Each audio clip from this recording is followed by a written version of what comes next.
Breaking news, friends. It's September 19th, and this is sensational. The ground is shaking under Gerasimov. He's facing dismissal. Putin is dismantling his inner circle. Large-scale purges have begun. Kozak has already submitted his resignation. This is an unprecedented move. Gerasimov keeps lying to Putin about advances at the front, but the truth is very different. The front is cracking. The Kremlin is in a panic, while Ukraine is preparing for a decisive response. About the unprecedented purges within Putin's military and political leadership and the possibility of a coup d'etat. A new insider report from the well-known journalist Alesya Batsman, right now. Gerasimov will simply leave Putin's office in handcuffs. They'll take him straight to Lefortovo. So he walks into the office, a free man with his report. And if he tells the truth, because he's already losing his temper, he'll snap and they'll take him away in shackles. You understand? He's already started. These stories are happening in full force now. He's purging his inner circle. And this is just the beginning. And we're going to see more of what we're already seeing. Someone jumps out a window. Something happens to someone else. Someone supposedly shoots themselves. Someone just gets fired. A lot of people have already been imprisoned. They're actually in prison. Real investigations are underway. And their property stolen from the state is being confiscated. But by the way, they weren't just stealing for themselves. They were stealing to pass it up the chain. Look, he hasn't yet gotten to the point where he's targeting his own, the key people close to him, the ones I mentioned. That is, he doesn't touch Shoigu, even though he's as corrupt as they come. He doesn't touch, say, Patrushev either. He just rotates them around. He doesn't go after Medvedev, even though Medvedev stole several billion from him. That's according to investigators' reports that have been published. Yeah, he seems like some drunk, a fool, but look, he knows what he's doing. Is that even normal? But look, this hasn't reached there yet. But logically, given how things are developing, history repeats itself. There's no escaping that. The next step will be that all these key players, his inner circle, the ones I mentioned to you, will need to get ready for prison. You see what I mean? As for Gerasimov, he's been under fire for a long time, and now he just doesn't know what to do. It's like, something explodes here, something's burning there, something else is on fire. How is he supposed to patch all of this up? Because Putin has been dissatisfied with them for a long time already. Putin has been actively purging his inner circle. Look, do you see what's happening? Like in any truly totalitarian society, any powerful and oppressive tyrant, in order to effectively maintain his absolute influence, considerable power, and unquestionable authority, periodically needs to decisively get rid of his immediate inner circle and thoroughly refresh it with new, loyal individuals. These are the laws of nature and of such wild jungles. The same thing happened under Stalin. Stalin, who is loved by Putin and, by the way, by Russians too. Nothing new. By the way, this started even under Lenin. And if we look at the history of any prominent tyrant, we'll find the same patterns there too. What does this mean? Look, Putin has people close to him, those he relies on in his actions. And then there are people who carry out his orders.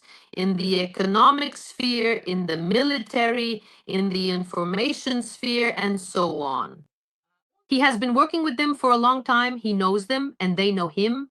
And naturally, they are all tied together, essentially by his criminal orders, their own criminal actions, and by the criminal outcomes that all of this has led to.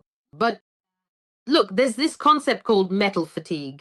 That is, when you've worked with someone for a long time, when you've seen a person not just as, well, for some he's a tyrant on a throne, someone it's hard to approach, a celestial being, someone people are afraid of, even afraid of just his glance, and immediately run off without asking unnecessary questions, without bringing bad news, rushing to carry out his orders.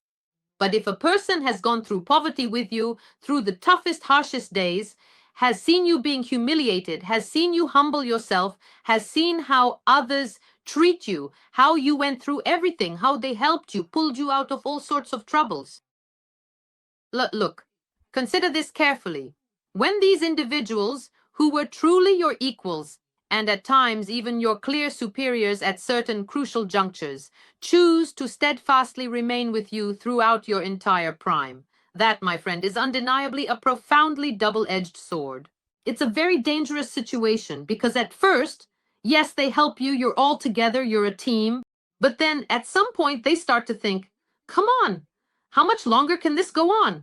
Why should I grovel before him? I mean, do you remember what he used to be like? He was this and that, you know? And now what? He's become some big shot. He's gotten full of himself. These drunken conversations in the kitchen with their wives, with their closest ones, they don't, how to put it? It's human nature. They don't just disappear. That's what everything is built on. It's like this deep-seated kind of resentment, you know? And now but do you remember how I helped him? I pulled him out from where he was, from this and that, and now he just wiped his feet on me or didn't appoint my son. And that's what's happening now. You can see what kind of struggle there is among the children of the so-called Putin elite over whose son or daughter will head a sector in the country and get control over the cash flows. It's an incredible struggle. There's a crazy battle between clans for resources. And of course, it's important for Putin to manage all of this and essentially to give everyone a chance to feed from the trough. That's how the balance is maintained, so to speak. So look, why am I saying all this? Well, just to explain in simple terms, on my fingers, what's really happening in that environment.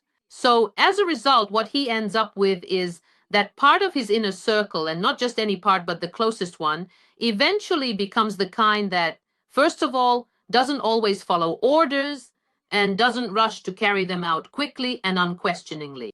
In other words, they start to argue, they start to discuss, maybe it would be better this way or maybe worse. This could have bad consequences. You're wrong here or you're completely wrong here, Volodya. Listen, but he doesn't want that anymore. He's already started to feel like a czar, a demigod, you know? He doesn't want anyone telling him what to do. He wants to be adored. You see? And by the way, the story with Kozak, you mentioned him. That's exactly the kind of thing I'm talking about. Because just recently, yes, Western media conducted several investigations on the topic that he was the only one who was against Putin starting a full-scale war. Not because he loves Ukraine, but simply because he believed it would be disastrous for Russia itself, for all of them. In other words, he was thinking about himself. And in principle, he was absolutely right about that. But I knew about this even earlier because, well, according to our sources, it was known that he had this kind of special position. And naturally, Putin really didn't like that. Really. And why should he have to listen to that? Look, he understands that if someone allows themselves to have a separate opinion and contradict him, then the others will look at this person and think, hey, so it's possible you can use this pluralism of opinions. That means the Tsar, the king, is naked, not so strong after all. That means you can argue with him. It means you can disagree and not obey. And what does Putin have? Moreover, all those people who have seen him in different situations and think that it was all just a matter of chance and that really I should have been in his place. Remember that old Soviet movie, If You Drink, You'll Be One? In the end, they are the ones who are theoretically inclined to regime change, that is, to conspiracy. So in their minds, this idea can actually take root and be realized. And he understands this very well too. Because when did Stalin carry out purges? When he felt the pressure tightening around his neck to the point where he could be overthrown at any moment. In other words, there would be a conspiracy and he would be removed. And in fact, during the last round, when he was purging his own people, he was simply killing his comrades. So first he replaced them with younger ones, then a second time, then a third. But on the next round, he simply didn't make it in time. He was planning to carry out another purge, but they got to him first. Then in fact, we all know the result, a puddle of urine and accordingly all the subsequent processes that began after. Well, and the people were told that he died suddenly and tragically. It happens. So look, the situation here is similar. That is, right now Putin understands that he urgently needs to carry out a purge because the situation in the country is difficult. When everything is going well, you know, you can lull everyone, give this to one, that to another, and everyone is satisfied. Basically, there's plenty of everything and things are good and you can share everything with everyone. But when things aren't so good and in some places are really, really bad, problems start and more people become dissatisfied. And in order to effectively suppress this widespread discontent at its very root, to completely rid himself of the significant risks of conspiracies, or simply when his specific orders are not meticulously followed, or are carried out quite differently than intended, he also periodically and systematically conducts extensive purges. Everything that happened before this was very inconspicuous, targeted. It was like small surgical operations. But now, considering that the situation is serious and difficult for him, no matter what anyone says, it's an extremely tough situation, because the economy is a mess and things are going badly at the front, since the original goal was different and an incredible amount of resources is being spent on this objective. So the question is, how much longer can he hold out like this? So Gerasimov will simply leave Putin's office in handcuffs, taken straight to Lefortovo. That is, he walks into the office, a free man with his report. And if he tells the truth, because he's already on edge, he'll snap. And they'll take him away in shackles, you see? And this is an absolutely real scenario. He's just trying to save his own skin. That's why all these Potemkin villages start popping up. What does this mean for us? It's great for us. Because the more, first of all, not just a lack of information, but false information Putin gets, the more he believes he's in a false situation, the more mistakes they'll make, and the more actions they'll take that will benefit us. So all of this considerable mess and the continuous infighting that is currently going on within their ranks is, in fact, actually working quite effectively and advantageously in our strategic favor. You see what I mean? That's everything that's happening. Especially since, listen, in the end, it's also a question of who and how will come out on top there. Because you understand, right? These internal power struggles, and I'm not even talking about Putin himself now, but rather what's happening in his inner circle, all these fights over the money flows. First and foremost, it's all about the money. No one is really fighting for any ideals, for some higher purpose, or for the motherland. No, they're all fighting over the money streams. Who managed to seize which factory from whom, who took over which airport, airfield, business sector, or land. That's all it's about. So all these showdowns when everyone is stressed out, when everyone is basically on edge, and this is what insiders who really know what they're talking about tell me. In fact, even in interviews, many people have said that basically everyone in the Kremlin circle right now, that is, we're talking about the top generals, the top oligarchs first and foremost, and the top heads of agencies and officials, they're all on drugs, every single one of them. Why? Because they can't cope on their own anymore. They work under such intense pressure and are constantly expecting a blow because ever since 2022, when Putin launched the full-scale war, everything has obviously entered a state of turbulence, so they need something to relieve the stress, you see? And then all these wild orgies start, these drug-fueled parties, by the way, with all the consequences that come with them, including when someone is found somewhere afterwards. Oh, listen, I won't even say it. Someone told me about it in an interview, and I don't even want to repeat it. It's all just, well, but still. So that's precisely when all these adverse side effects truly begin, when these individuals try to relieve their stress in this particular way. Alesya, you've touched on this topic. We've often discussed how even Putin's pro-Russian media try to create this propagandistic image of machismo around him. Machismo, he's always in the photos, the tiger, doing sports, flying. I think he even flew with the cranes, correct me if I'm wrong. And there's a huge number of his supposed love interests. Now, against the backdrop of the full-scale invasion, when there are colossal problems in the economy, yes. When Putin is busy attacking an independent state, terrorizing it, I understand that most likely this was 100% initiated by the Russian security services. New information, supposedly an investigation, subordinates provided Putin with an underage mistress. Her father is still receiving money from the Kremlin to keep quiet. It is reported that she was an applicant to the journalism faculty at Moscow State University. Her name is Alesya Batsman, and in 2010 to 2011 they had a relationship. She appeared in some kind of erotic calendar in that particular style, and so she became his mistress. Now explain to me, even from a technological point of view, why would anyone in society be interested in this? Putin is a terrorist. Putin is waging an aggressive war against Ukraine. Why should we, or the world in general, care about who he has sexual relations with?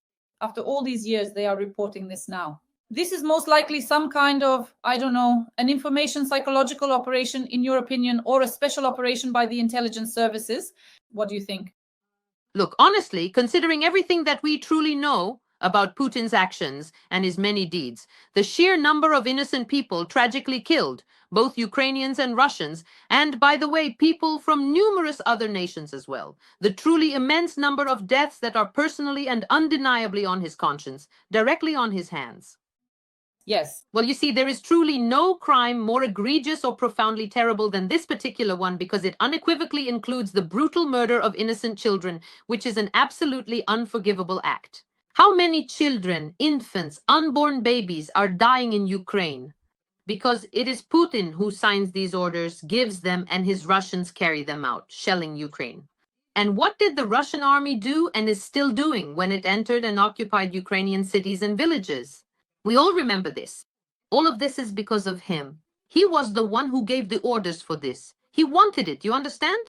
And after all of this extensive and widely publicized information, any news about his personal life, such as significant scandals in the notorious style of Epstein, just doesn't make any discernible impression at all whatsoever. I mean, it doesn't affect you at all. It doesn't shock you, not in the slightest, because, well, we already know something else. So, what do we expect from this person? That he's going to be some kind of super righteous man or a model family man or something? No, honestly, we're not even interested in what's going on with him because we're interested in something else. How can we ensure that Ukraine achieves a just peace, that all the criminals end up in the dock, and that we can finally focus on developing and rebuilding Ukraine? That Russia pays us reparations and we can finally put all of this out of our minds. Look, the absolute biggest dream, if you were to truly ask me what the single biggest dream is, what it truly entails, it's that all of us, every single individual, would no longer need to remember Vladimir Putin's name, to even know it, to ever think about it, or to discuss it at all, ever again.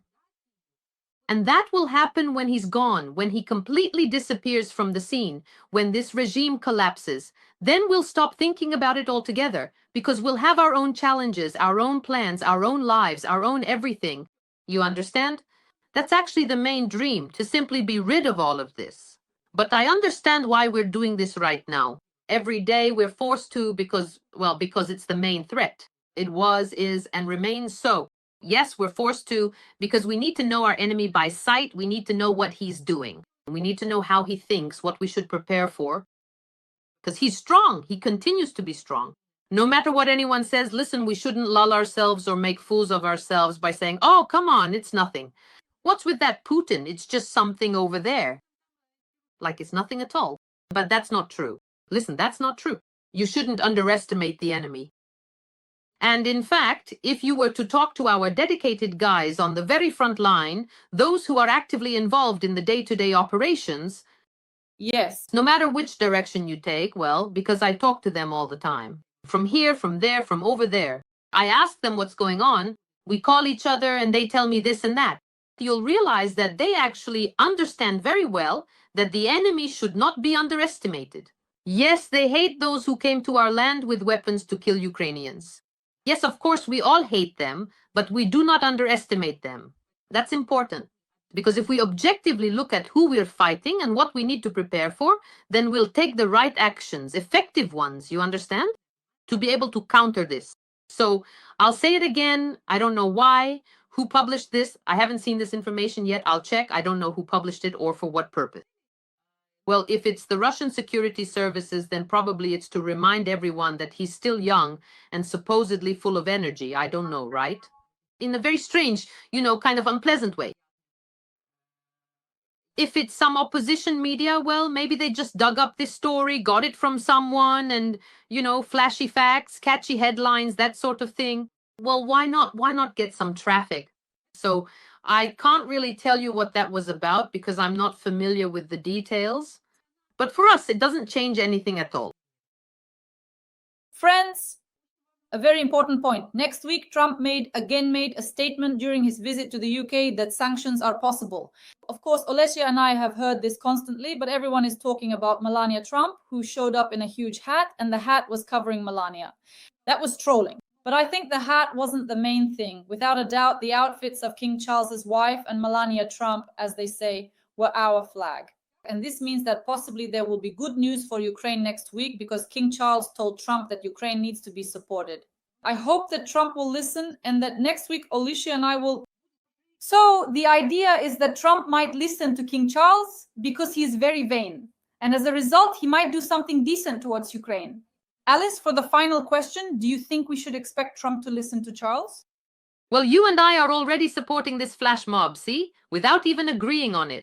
Yes. You're also almost in blue and yellow because your blouse has a bit of that sheen, right? My yellow is clearly visible in blue, and fundamentally, just by the very way we present ourselves and appear, we are unequivocally stating, dear friends, that of course the crucial moment has arrived. It is finally the opportune time to awaken from our slumber and decisively impose comprehensive sanctions and proceed with a definitive vote on the proposed bill without further delay.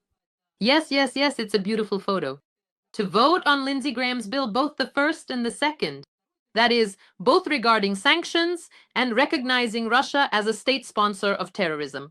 Although, yesterday we recorded an interview with Chevcharkin and he said, well, why call Russia a state sponsor of terrorism?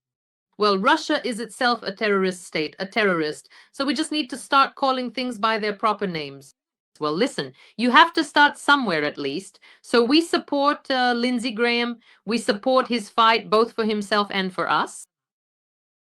Look, Dasha, let me tell you one thing briefly. The way I see it, for Trump to take those sharp, unpleasant actions against Russia, against Putin, really cornering him, backing him up against the wall, and thus forcing him to sit down at the negotiating table to sign a peace agreement that would be fair for us.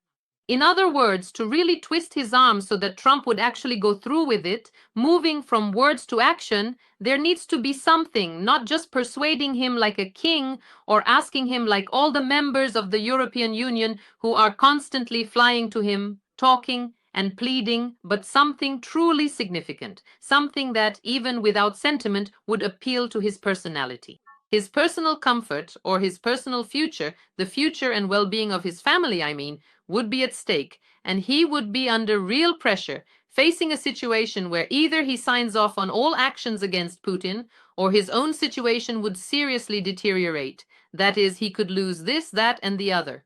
In such a scenario, I'm telling you absolutely, he would have no choice. There would be only one path for him, and that path would lead him, by the way, to sanctions against Putin and to total support for Ukraine and so on and so forth. The question is just when. So the question is about timing. Everyone keeps asking, when will it happen? What exactly needs to push him to finally say, that's it, slam his fist on the table, and do it? I could be wrong, but it seems to me that the only time this could happen in the near future is the elections that will take place in the US in 1926, in November 1926. That means Trump will need victories so that the Republicans can regain the majority, and so he can remain a full-fledged president and not lose power. Because if the Democrats get more seats, then, you see, it will be very difficult for him. Right away, that's a completely different Trump, with completely different powers inside America, a completely different situation for him. Immediately, the question of impeachment arises. Things start to get shaky again. He understands this very well. He absolutely needs to win, no matter what. But what does it mean to win? What is an election campaign, friends? It means the main campaign is so that people don't forget what happened, the victories that have been achieved, and to vote on emotions and the show. These victories are needed right before the elections. So roughly speaking, summer or early fall of 2026. By that date, in those days, of course, it is personally beneficial for Trump, for his political future, to defeat Putin and win a victory for Ukraine. Essentially, yes, to make peace, a just peace, so that it works out. Moreover, if he does this, he could even be awarded the Nobel Peace Prize in October. So, you see, that's the jackpot for him because the Ukraine issue is important, it's on the agenda, and Lindsey Graham is completely tied to it, and he's running for office. It's not like Trump, who is somewhat removed. Lindsey Graham will either be in power or out of it. He built his campaign on Ukraine. For him, until November, that means in the summer or early fall, he needs to pass his anti-Russian bills to show his electability. Look, I'm great. I'm so effective, and people will vote for him. They'll elect him. So, you see, I see this as the deadline. Unfortunately, if it happens sooner, and we all want it to happen tomorrow, right now, today, tomorrow, well, listen, that would be wonderful. But we understand that our task is to keep fighting, to stay focused on the path we're on, to keep up our struggle, and everything else. If it helps us, then thank you for that. So we're waiting for it, yes, but at the same time, we're working and preparing to stand strong ourselves and not fall apart before that time.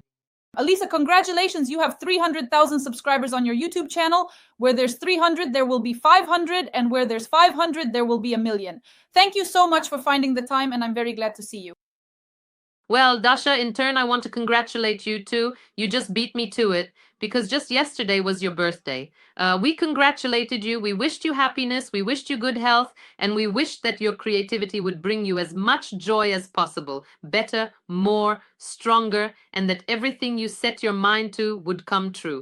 And I want to ask all our viewers, friends, right now in the comments to write your wishes for Dasha. Everything you want to wish her, all the good things, all the awesome things, all the sunny things, please write them and we will definitely read them and Dasha will definitely read them too. I'm ready. Of course, you're always ready. Our tandem is always ready to discuss the most important things. Friends, thank you so much for loving our tandem. Thank you for your likes and comments.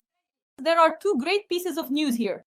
The first news is that Ukraine and Poland have agreed to create a joint operational group for unmanned aerial systems. That's the first piece of news for you to digest. And the second is that Ukraine and Poland will jointly produce ballistic missiles. You know, I was just thinking maybe now Poland will also help us shoot down Russian drones. What do you think about this news?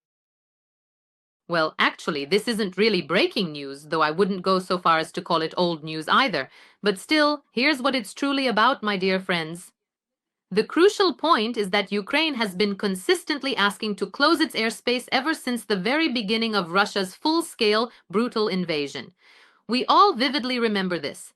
There were indeed long, extensive discussions and numerous consultations about this critical matter. We earnestly asked all our Western partners, both the powerful European Union and the influential United States, but absolutely nothing significant has changed. The primary reason, as they consistently declare, is that they genuinely don't want to anger Russia, because Russia, of course, reacts very negatively and aggressively to this particular action. So up to this very moment, it simply hasn't been done. But look closely, we know precisely how this can effectively work. We've seen clear and undeniable precedents. We saw, for example, when a very large and overwhelming number of rockets were launched at Israel all at once. Just recently, unfortunately, a truly devastating event. I'm not talking about the ongoing, regular, and persistent attacks that Israel has faced since its very founding, but specifically about a critical moment when a massive, unprecedented number of serious, powerful rockets were launched at once, not just the usual smaller shelling that the Iron Dome can typically handle with ease.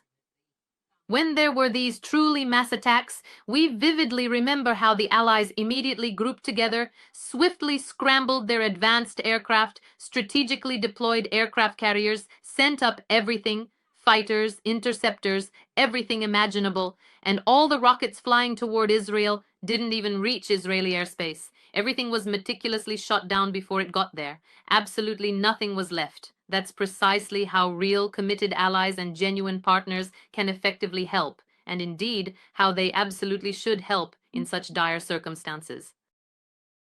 By the way, that's basically where it all ended because everyone who wanted to try this with Israel saw that there was no chance. You see, but for some reason, they don't do the same with Putin, because really, what is he threatening with? Let's break it down. What is he actually threatening the whole world with? Only nuclear weapons, nothing else.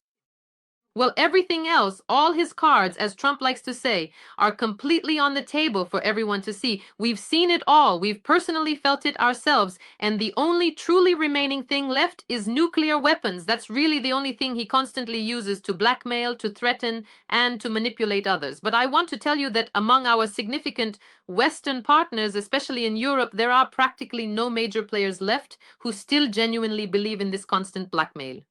Even if you look at the official statements from country leaders, from intelligence agencies, you can see that they all say, no, we don't believe this blackmail. We have to act to protect Ukraine, to protect Europe. So, essentially, among the biggest players, the only ones who still believe that Putin might use nuclear weapons are the United States, as of today. For them, it's still an absolute deterrent factor. As soon as something is discussed, Putin comes out and says, we have nuclear weapons. Or not even Putin, but some of his propagandists, his lackeys say, we'll use nuclear weapons.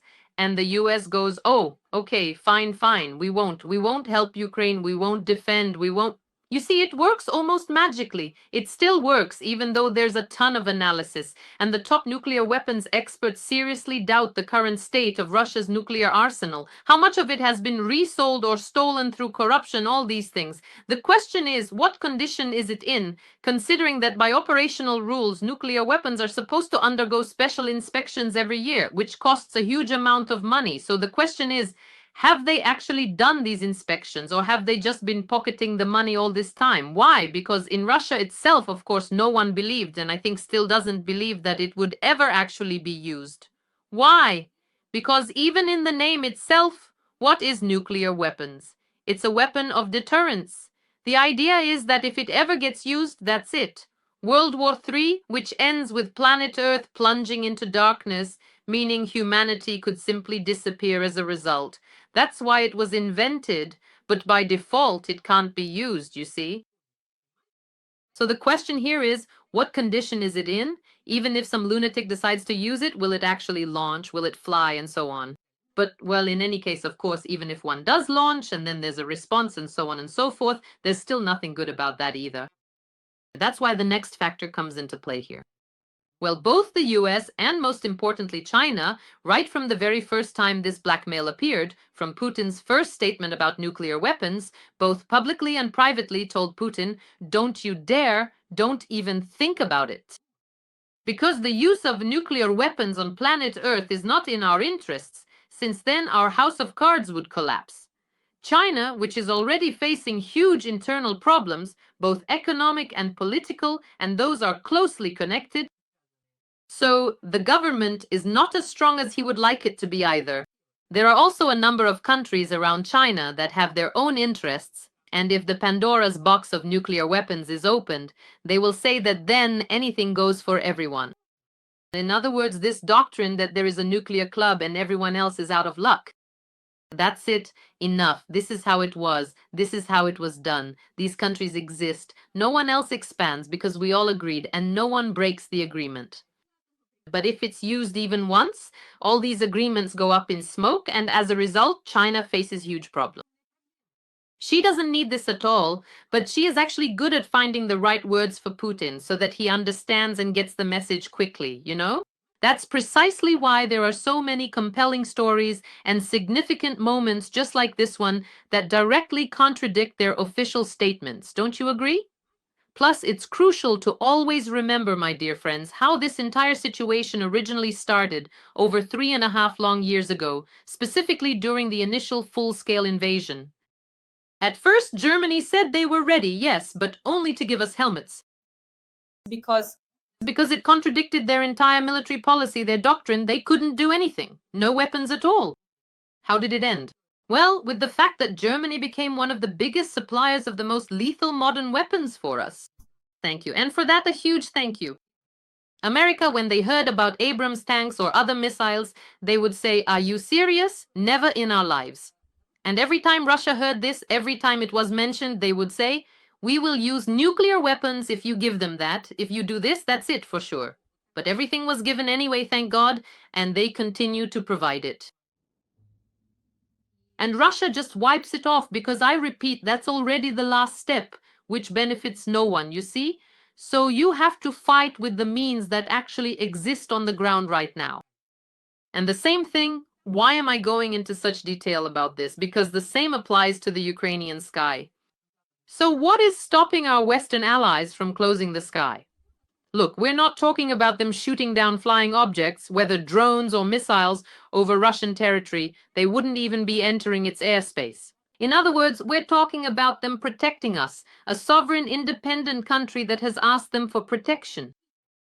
So this has nothing to do with Russia, with escalation with Russia at all. They don't come into contact. They're destroying enemy objects that are headed toward peaceful Ukrainians simply to protect people. Do you understand? So what here contradicts anyone's common sense? Nothing at all. But this should have been done a long time ago.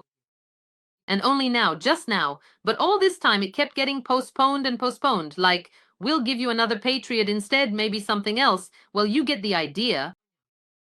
And only now, when Russian drones are flying over Poland as if they own the place, when they enter Romania, that is NATO countries, this is just a test. All the experts say this is just a test. The first one, which NATO and Europe have failed, the US has failed it too. And that means Putin has been given carte blanche for new, terrible, horrifying actions. In other words, his appetite has only grown. So now it's not just talk anymore. Our Western partners are finally moving to action. And I think that at the very least, they will first close the Ukrainian airspace over Western Ukraine, that is the area close to them, because now it's about their own security. It's no longer some kind of virtual threat that they might have to defend against tomorrow by helping us today. No, now they're defending themselves right now.